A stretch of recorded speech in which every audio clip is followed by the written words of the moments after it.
WQC TV6 News starts with breaking news.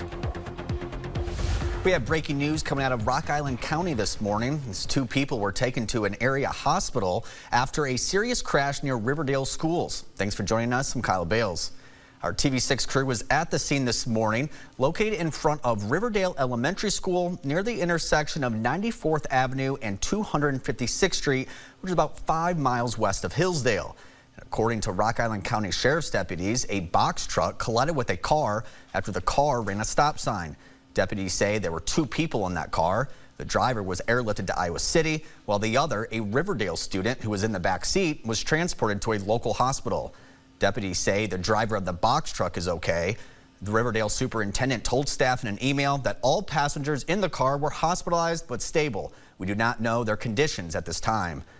And he also said counseling services will be available for students who need the support.